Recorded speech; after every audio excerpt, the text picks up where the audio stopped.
A warm welcome to everybody this Saturday morning to the usual mix of fun and faith, the upbeat and the offbeat, the on the right road and the very much off-road, the sublime and the pantomime. It's tea in the hall.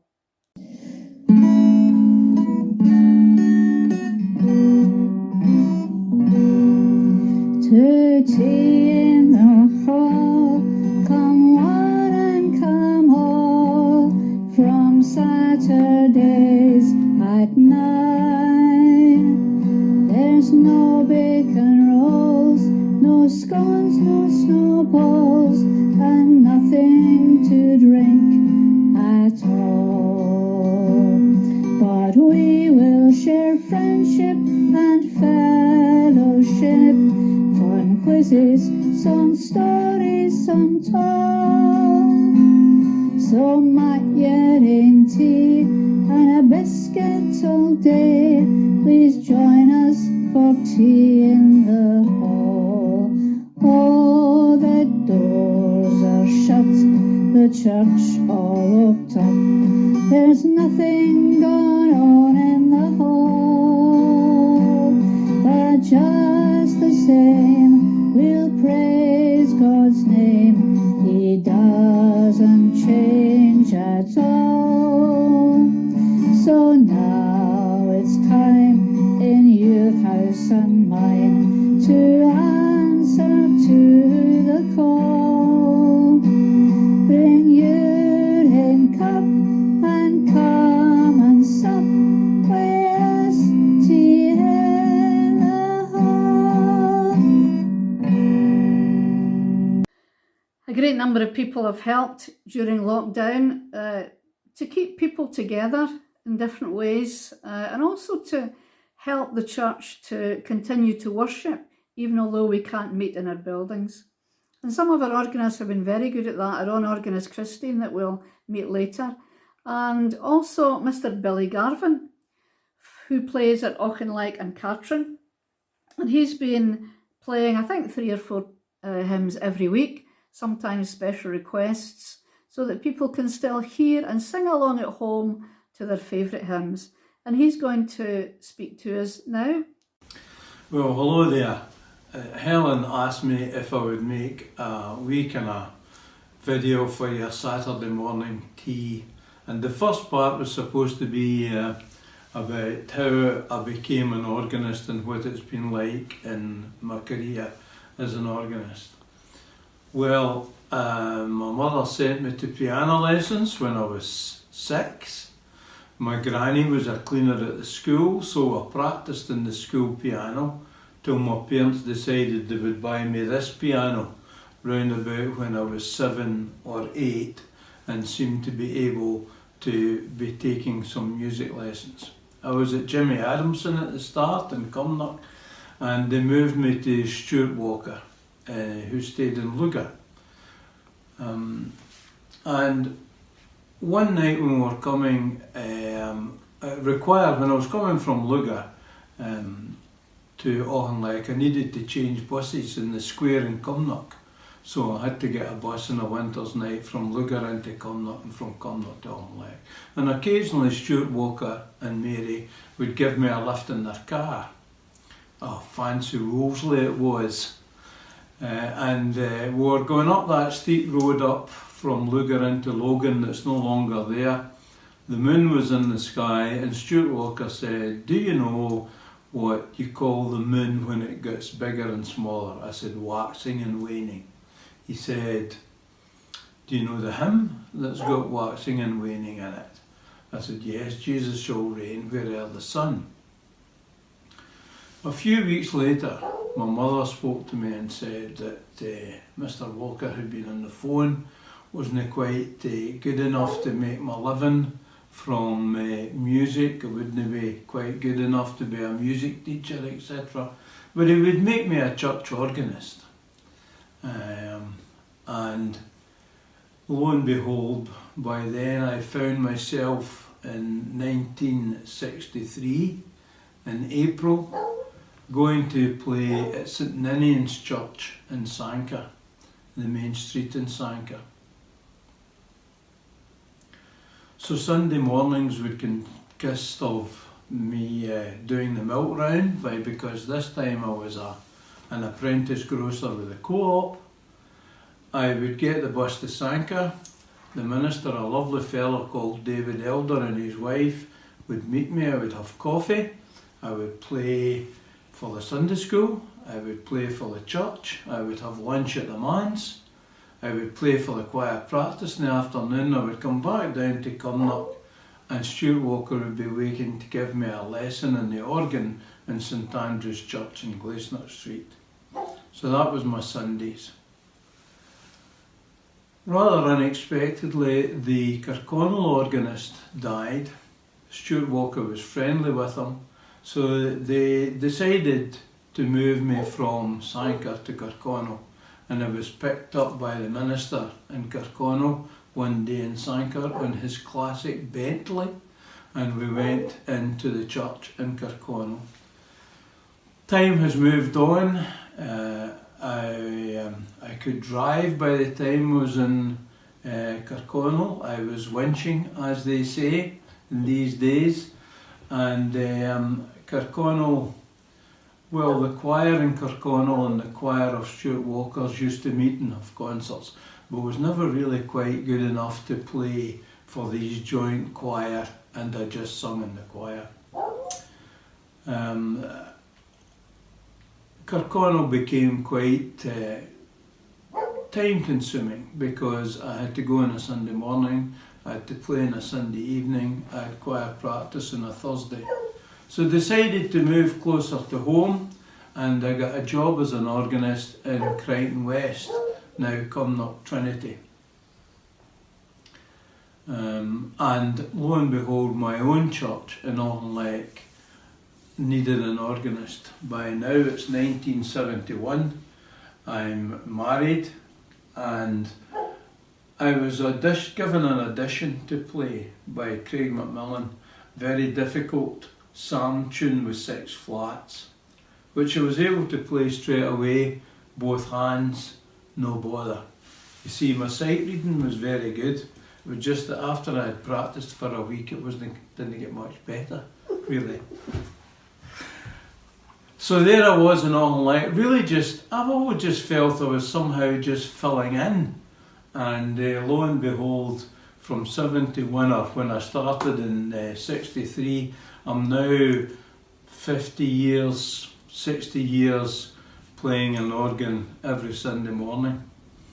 And now playing at Catrin, and occasionally at Mauchline. And it's been a wonderful time, and I've enjoyed all the organs, from the pipe organ in New Cumnock to Auchinleck and Turbolton organ. I'm pleased with it all. So that's my career. I've just fell into it, really, and I've been falling into it for the last 60 odd years. So I've been asked for my favourite hymn. It's very difficult for me to have a favourite hymn. My mind changes as soon as I play a different tune that I like. I could tell you better the ones I don't like. However, I've decided to settle on, I usually come back to The Day Thou Gavest, Lord, is ended. The tune St Clement, written by Clement Schofield, and the words by John Ellerton. And it's in 3/4 time, so I like to keep it going. And my father always thought he could waltz up and down the aisle when I was practicing it. So it's The Day Thou Gavest, Lord, is ended as my favourite hymn.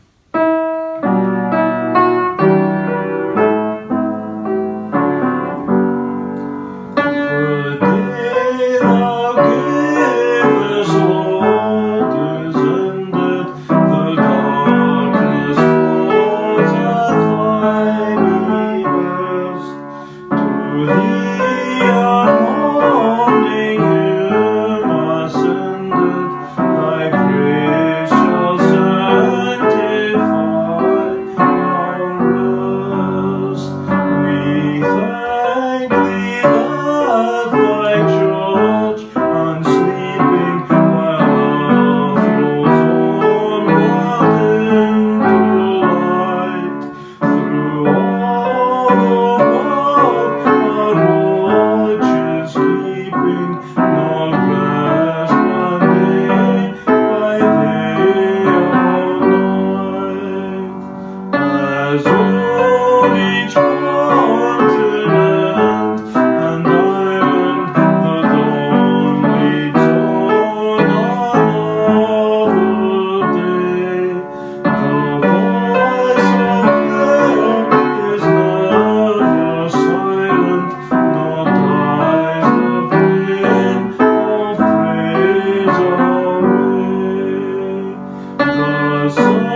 now we come to the hard part. I'm supposed to tell you a joke or a story. Well, I think that's what Helen meant.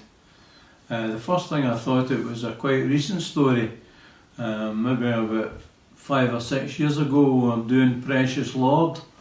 I gave out the sheets of music to the choir and all like.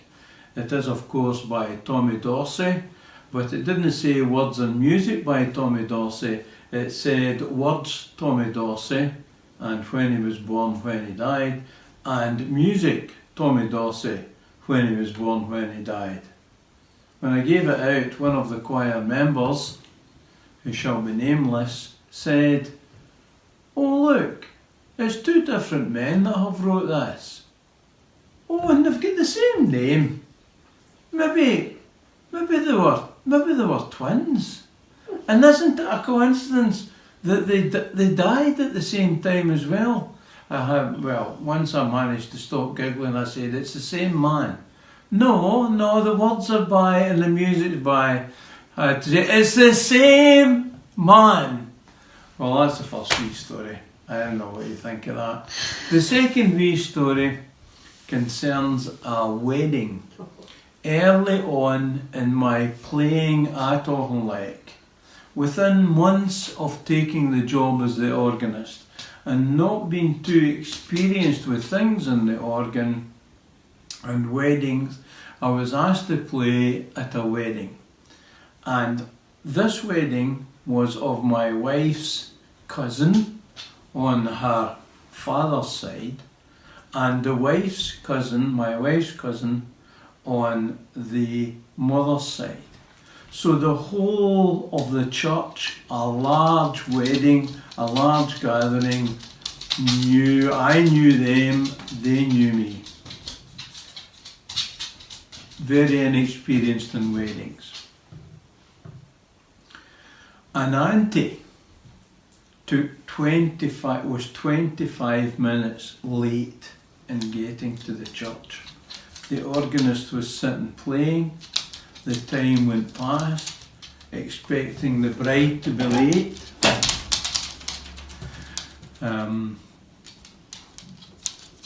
And the auntie was late. The bride was going round in circles outside. I was getting nervous and more nervous, playing away. And at that time, the signal that the bride was ready to come in was by the church officer in the vestry, when he lifted up and lowered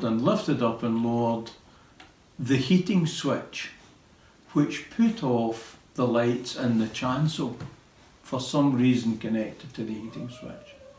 Now, time had gone on, and the church officer had a chair at which he blocked off the 2 other switches, being the lights and the organ and the heating. However, in the kerfuffle of the 25 minutes late, I had now been playing for about an hour here, somebody moved the chair, and unknown to me, he switched the organ off and on and off and on.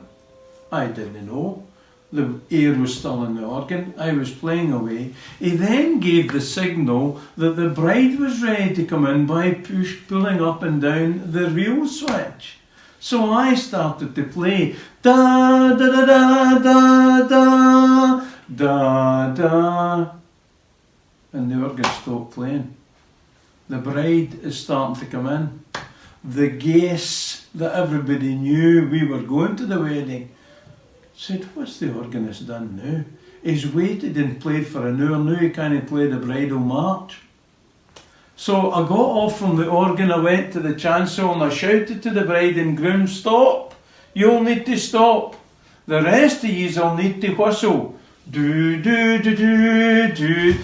By this time, the church officer ran forward and said, "It's all right, I've switched it off, go back and switch it on." And there we were. Now, that's my 2 stories. Whether you think they're jokes or no, I don't know. Many thanks, Billy, for the playing and for these funny stories. All the better because they were true. I just hope the people concerned aren't watching Tea in the Hall, or you've had it. And it's quiz time. And today we have a musical quiz, mainly kind of church choir music, but a musical quiz. Question number 1. In a choir, what are the 2 male voices? In a choir, what are the 2 male voices? And the answer is tenor and bass. Question number 2. In a choir, what are the 2 female voices? In a choir, what are the 2 female voices? And the answer is soprano and contralto or alto. Question 3. What is 3/4 time also known as? What is 3/4 time also known as? The answer is waltz time. Question 4. What famous psalm is traditionally sung to the tune Crimond? What famous psalm is traditionally sung to the tune Crimond? And the answer is Psalm 23, The Lord's my shepherd. Question 5. In which language was Thine be the glory originally written? In which language was Thine be the glory originally written? And the answer is French, à toi la gloire. Question number 6. What is the title of the hymn that begins On a Hill Far Away? What is the title of the hymn that begins On a Hill Far Away? And the answer is The Old Rugged Cross. Question 7. What kind of choir sings in very close harmony and might also cut your hair? What kind of choir sings in very close harmony and might also cut your hair? And the answer is barbershop choir. Question 8. What was John Knox's rather uncomplimentary name for the organ? What was John Knox's rather uncomplimentary name for the organ? And the answer is A Kist o' Whistles. Question 9. What is the UK's most popular Christmas carol? What is the UK's most popular Christmas carol? And the answer is In the Bleak Midwinter. Question 10. What is the title of the hymn that contains the line, The purple-headed mountain, the river running by? What's the title of the hymn that contains the line, The purple-headed mountain, the river running by? And the answer is All Things Bright and Beautiful. I think that wasn't too bad. I think that was quite easy in a way. So I think if you get 8 out of 10, yeah, well done. 6 or 7, not too bad. Anything below that, I think you've been asleep while the choir have been singing. We have had many fine poems, some written by people, but many fine poems recited by a good number of people. But this next poem is a Scottish version of the story of David and Goliath. And it's recited off by heart for us by someone who is or has a heart like David, but is a true giant in the faith.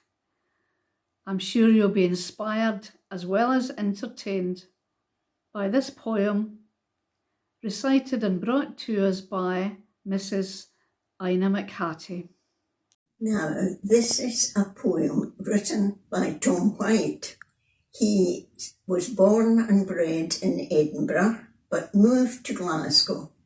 And this is his Glasgow version of David and Goliath.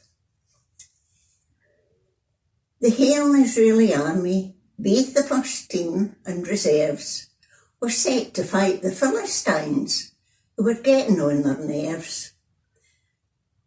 But then the Philistines unveiled their ultimate trump card, a giant called Goliath.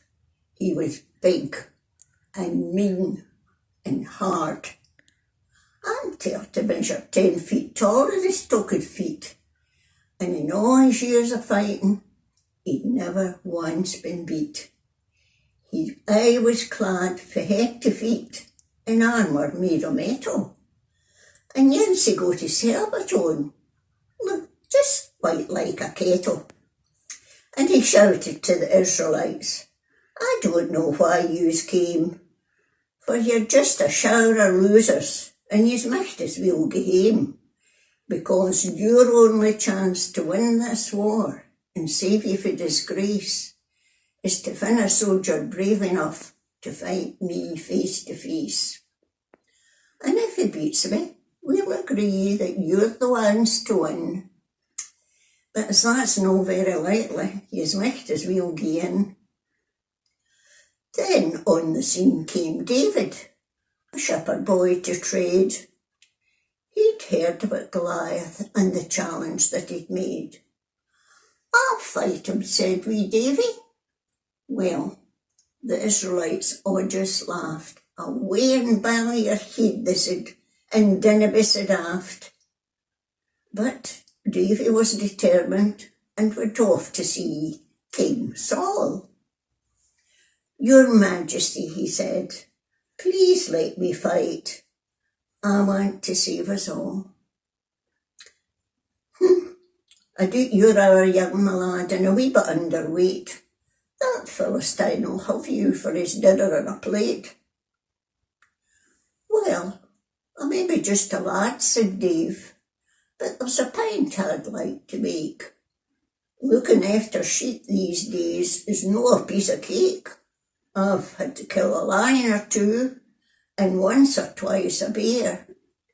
So to fight that beast Goliath, that's neither here nor there. Well spoken, lad, the king replied. I think you'll just do just fine. But take my helmet and my sword to fight that Philistine. Well, Davy tried the helmet on, and funny couldn't see. And more than that, the weight of it made him buckle at the knee. Oh, I think I'll take this helmet off, said Dave. So gi's a horn, for I'll no can fight Goliath if I can't even stone. So off he went to battle, no quite armoured to the hilt, for he only took his shepherd's stick and his favourite catapult. Then out came big Goliath to say his usual bit, and when he saw wee Davy there, he very near had a fit, and he yelled across the valley, Are yous trying to take the mick? Is this the best that you can send? A laddie with a stick? I'll tear you limb for limb, my lad, and toss you far and wide. But Dave replied, Be careful, sir, the Lord is on my side.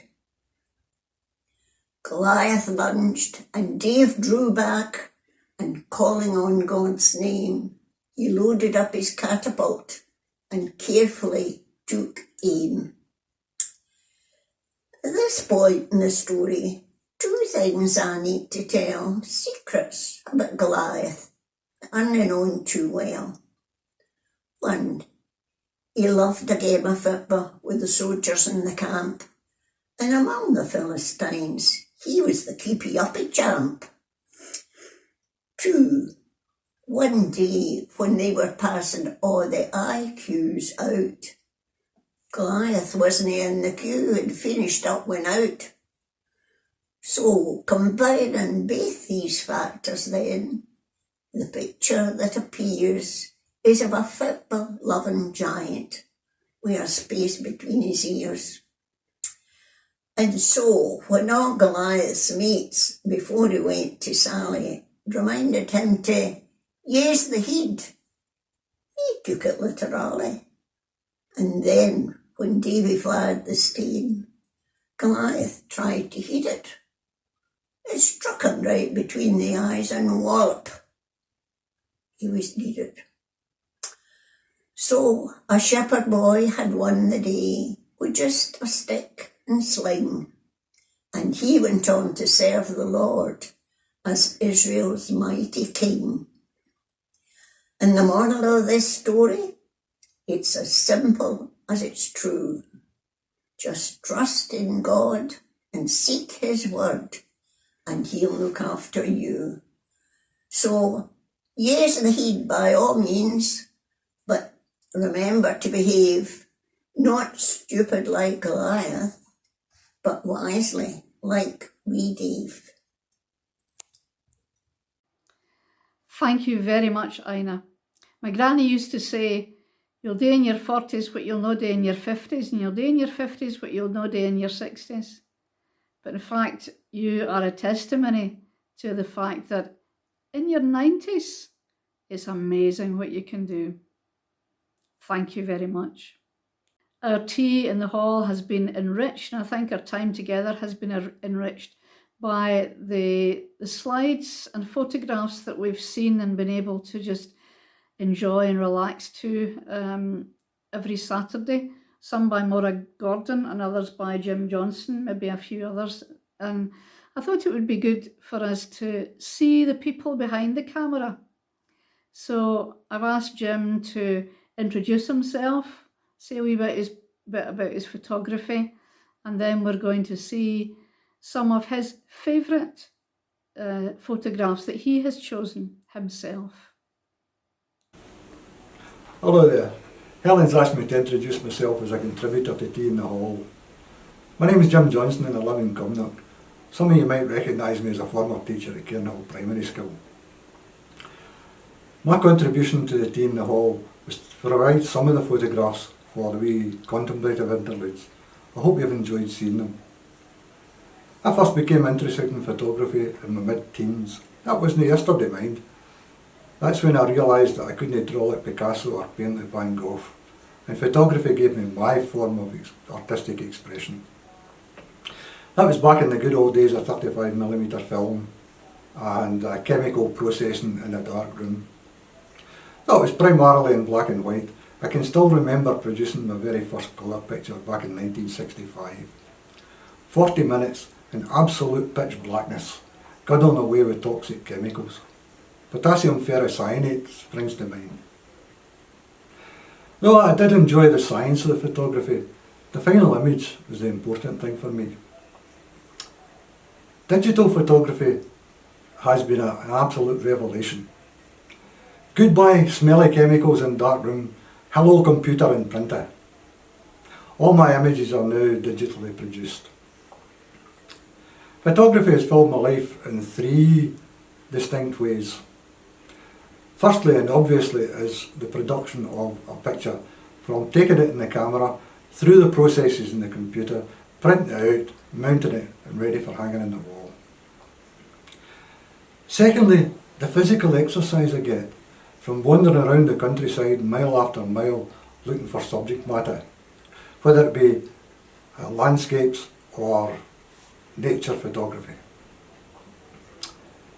Thirdly, there's a more spiritual element. The peace of mind that you get from wandering around the beautiful countryside and communing with nature is something special. When through the woods and forest glades I wander and hear the birds sing sweetly in the trees, when I look down from lofty mountain grandeur and hear the brook and feel the gentle breeze, then sings my soul. I hope you enjoy looking at my pictures.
The hymn that Jim mentioned is a very powerful one.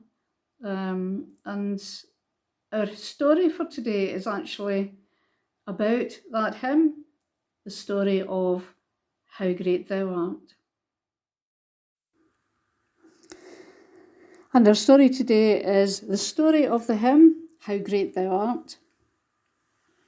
In 1885, Karl Boberg, a Swedish writer, was walking home when a storm blew up. The thunder and lightning sent him running for cover, but eventually he got home, and in the calm after the storm, he could hear the birds singing and the distant ringing of the church bells. That experience inspired him to write a poem with 2 verses. After being published in a local newspaper, an unknown Swedish person put "O Stora Good" to the tune of a Swedish folk song. That was in the early 1900s. And then the Swedish title went over the border into Germany and had the German title, and then into Russia with the Russian title. So, how did the song then get to be translated into English? Stuart Hine was born in West London in 1899. He made his own personal commitment to Christ at the age of 14. He married his wife Mercy Salmon in 1923, and within a month they went to work as missionaries in Poland, where they heard the hymn and sang it often in their work. Different events in Hine's life inspired him to add to the original 2 verses. In Ukraine, Hine came across a man called Dmitri and his wife Ludmila. A Russian soldier had left a Bible behind several years earlier, and Ludmila had used it to teach herself to read. When the Hines arrived in the village and approached Dmitri's house, they heard a strange and wonderful sound. Dmitri's wife was reading from the Gospel of John about the crucifixion of Christ to a house full of guests who were in the very act of repenting, calling out to God, saying how unbelievable it was that Christ would die for their own sins, and praising him for his love and mercy. Stuart listened and wrote down the phrases he heard as the people used them, and he wove them into the 3rd verse. And when I think that God, his Son not sparing, sent him to die, I scarce can take it in. The Hines came back to the UK after the Second World War and continued their evangelistic work, but now among Polish refugees. One of the refugees told them how he'd been separated from his wife at the end of the war, and he hadn't seen her since. She was a Christian, he wasn't. But since then he'd become one, and his deepest desire was to meet his wife so they could share their faith together. The man didn't think that that was possible. Instead, he was longing for the day when they would meet in heaven. And his story inspired Hine to write the 4th verse.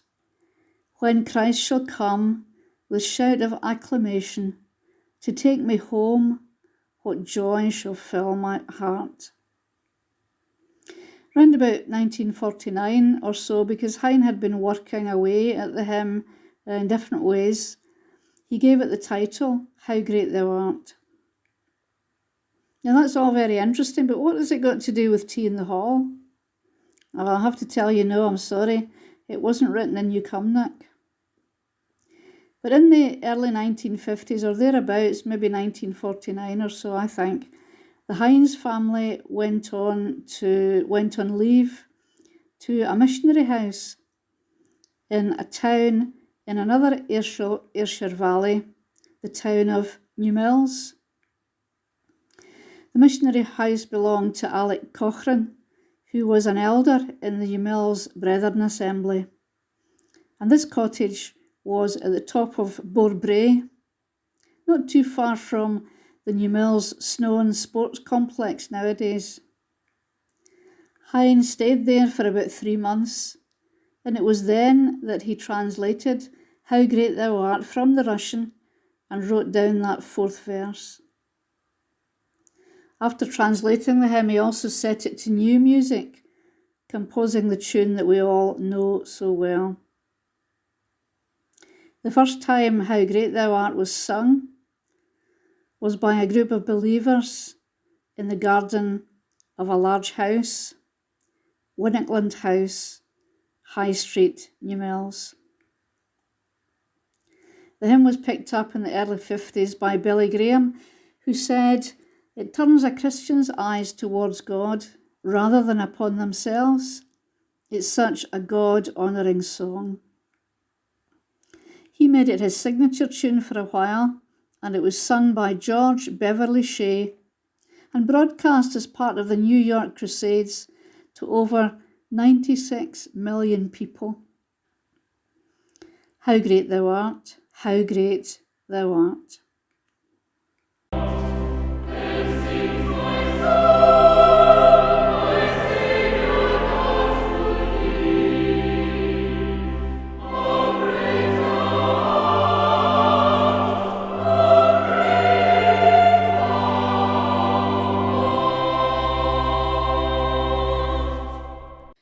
And now we have a thought-provoking story from one of our regular and very supportive contributors, Lottie Hill. I found these beautiful words quite a time ago. I don't know where they originate from, but I thought I would like to share them with you today, and it's called The Train of Life. At birth we board the train and meet our parents, and we believe they will always travel by our side. As time goes by, other people board the train, and they will be significant in our life. Our siblings, our friends, our children, and maybe we find the love of our life. However, at some station, our parents will step down from the train, leaving us on the platform alone. Others will step down and leave a permanent vacuum. Some, however, will go on unnoticed, and we don't realise they have vacated their seat. The train ride will be full of joy, sorrow, friendship, expectations, hellos, goodbyes, and farewells. Success, consistent of having good relationships with all passengers, requiring that we give the best of ourselves. The mystery to everyone is, we don't know at what station we ourselves will step down, so we must live the best way we can, with love, forgiveness, and offer the best of what we are. It is important to do this because when the time comes for us to step down and leave our empty seat, we should leave behind beautiful memories for those who will continue to travel on the train of life. I wish you all a joyful journey. Many thanks, Lottie, and thanks for taking so much time over these past weeks to choose and then to recite poems and stories for us. Well, they say that organists are in short supply, and here we've got 2 of them this morning, and I'm delighted that our own organist, Christine, is going to share some thoughts and some music, and, well, she calls it a joke with us. I have to call it a joke because I know who she got it from. Hello everybody. For those of you who don't know me, I'm Christine Wilson and I'm organist at New Cumnock Parish Church. Although I have been worshipping in New Cumnock Church all my life, I've been organist now for just over 20 years and can hardly believe that. It's always a privilege and a pleasure to be part of the worship there on a Sunday morning, but also each Thursday evening when we have a choir practice. Well, what can I say? My Thursdays just wouldn't be the same without it. What a great bunch of people, and I really do appreciate their support and thank them for that. Helen has asked me to choose a favourite hymn. What a question to ask an organist. And there are many that I could have chosen and many I could have spoken about and told you why they mean something to me. But the one I have gone with today is, who is he in yonder stall, at whose feet the shepherds fall? Now immediately you might think that's a Christmas carol, but not for me. It's a story, it's a journey, and it's the journey of our Lord.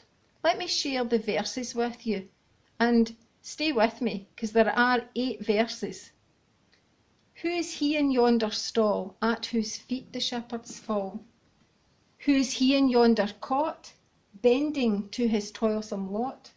Who is he in deep distress, fasting in the wilderness?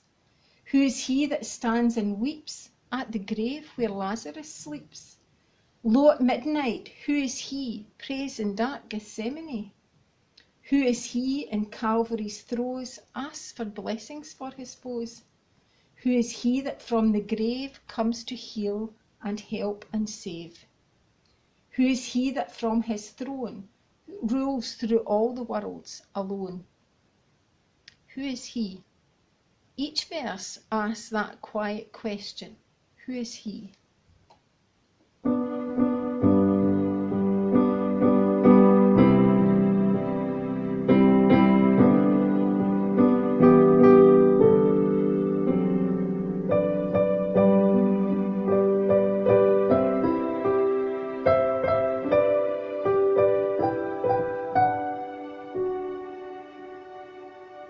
And then in the chorus, we get the answer in a rousing, glorious, rejoicing chorus. 'Tis the Lord, a wondrous story, 'tis the Lord, the King of glory. At his feet we humbly fall, crown him Lord of all.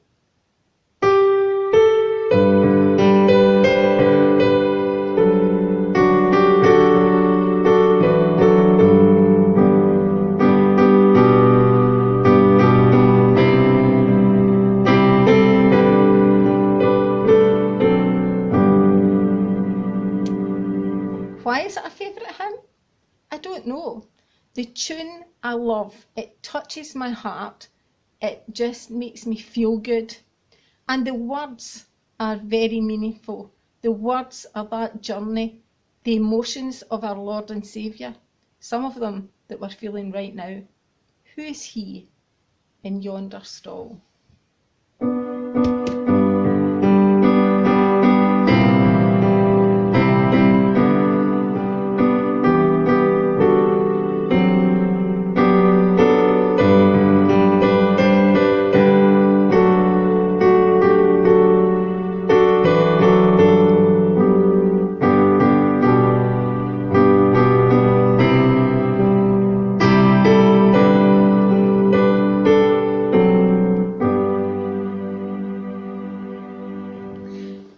Helen has also asked me to crack a joke. Well, I'm not really known for that, but here we go.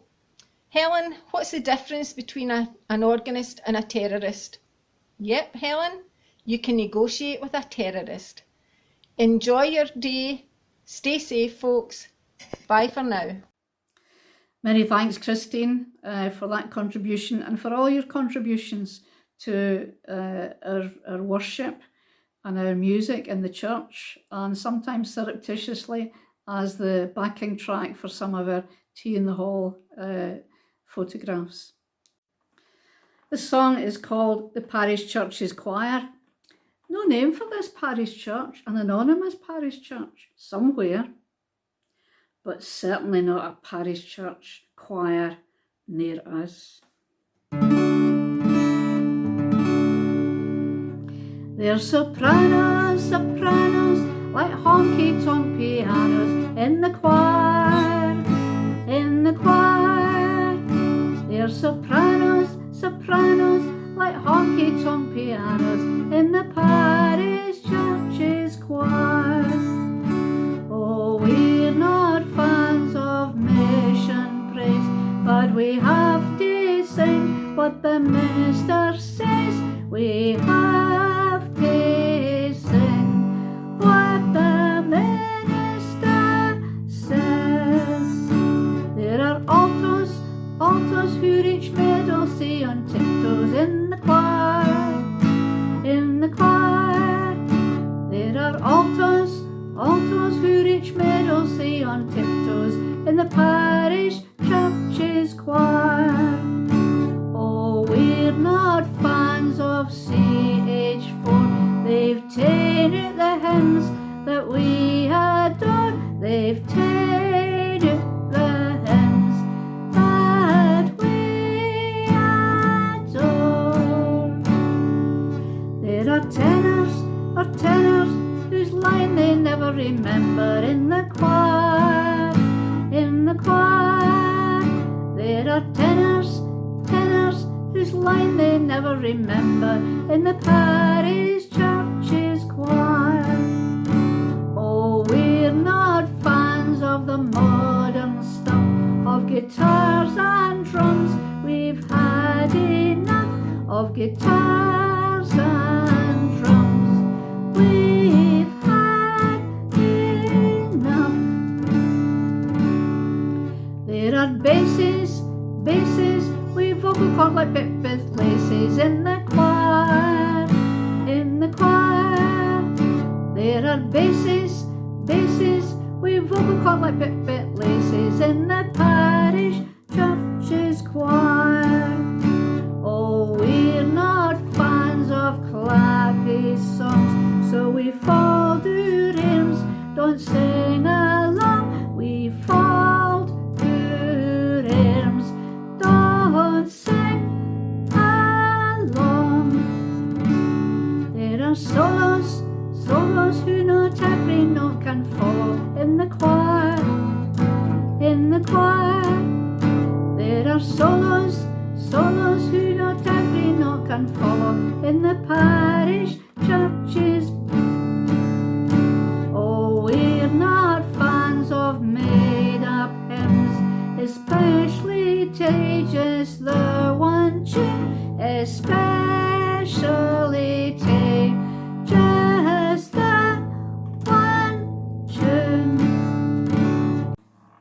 Yet there are singers who for angels are dead ringers in the choir, in the choir. There are singers who for angels are dead ringers in Newcomnock Parish Church Choir.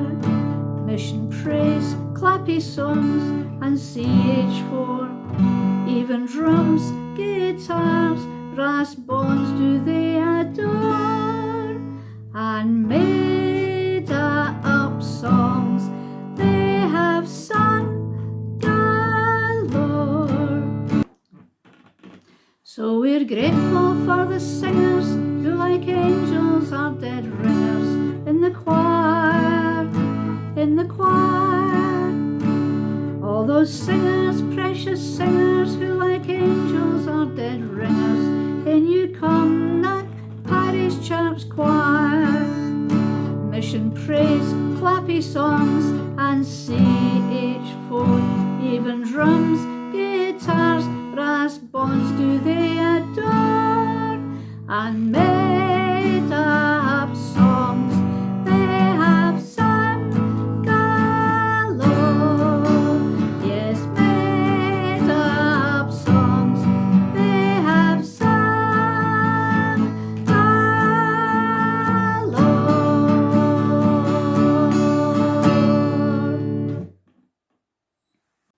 Thanks to everyone who has contributed and helped in any way. Our Tea in the Hall next week will focus on miners and mining communities because we remember the 70th anniversary of the Shinnig. Hello, it's me, the Reverend I. M. Jolie. Call me Angelina. Oh, it's been great to hear all these great stories and poems and superb songs and inspirational stories. It really puts a smile on your face. Certainly puts a smile on my face. Can I have to confess, we think about organists, that in one of my former parishes, I had an awful time with one of the organists. There was one week I was preaching about commitment, and then did you know how the choir get up and sing, "We shall not be moved"? And then the next Sunday, I preached about stewardship, about giving, and about giving everything you've got to the Lord. And did she not get the choir to stand up and sing, "Jesus paid it all"? And the next Sunday, I preached that verse for James that tells us to keep a hold on our tongue. And did she know get the choir up to sing, "I love to tell the story"? And then I just was very honest with the congregation and said at one evening service that maybe in the future I would consider resigning if things didn't get any better. And did you not get the choir to stand up and say, "Well, why not tonight"? Well, the next week I did resign. And I said to the congregation that Jesus had led me here, and Jesus had led me to leave here and go somewhere else. You ken what she got the choir to sing? What a friend we have in Jesus. Well, my friends, you have a good week. Keep singing, keep cheery, keep smiling. Goodbye. God bless.